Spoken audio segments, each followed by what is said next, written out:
তিনজন নারী, একটি মিশন। হ্যালো, মিসেস অমৃতা দেওয়ান আছেন? হ্যাঁ কে?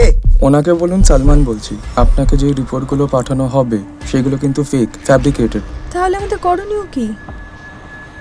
আপনি কাল সকালে অফিসে আসবেন। দিল্লিতে রিপোর্টগুলো পাঠাই, ওখান থেকেই সমস্যার সমাধান হবে। দিল্লি বহুত দূর হ্যাঁ, পৌঁছাতে পারবেন তো?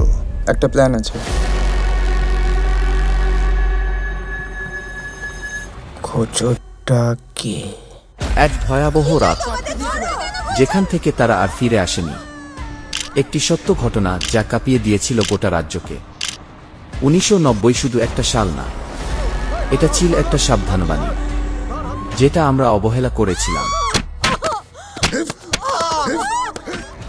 এই স্বাধীনতা দিবসে জানুন সেই ইতিহাস যা তারা ভুলিয়ে দিতে চেয়েছিল। আপনারা কিন্তু বিশৃঙ্খলার চেষ্টা করছেন, করবেন না, আমি কিন্তু অ্যারেস্ট করতে বাধ্য হব। সরুন। এই গায়ে হাত দেবেন না। আমরা কিন্তু এখনো ভুলে যাইনি বিজন সেতু, সাইবাড়ি, মরিচাপির ঘটনা আমরা সবাই মনে রেখেছি। কমরেড, আপনারা এখন ইনকিলাব জিন্দাবাদ।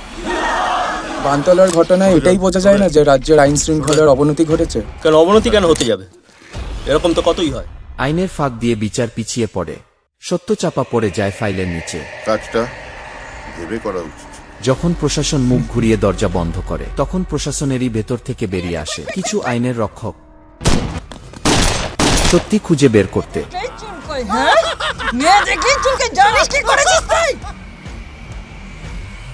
দ্য রেড ফাইলস, একটি সত্য কাহিনী অবলম্বনে, শুধুমাত্র ব্লুবেরিজ ওটিটিতে। জ্বালিয়ে ঢোকা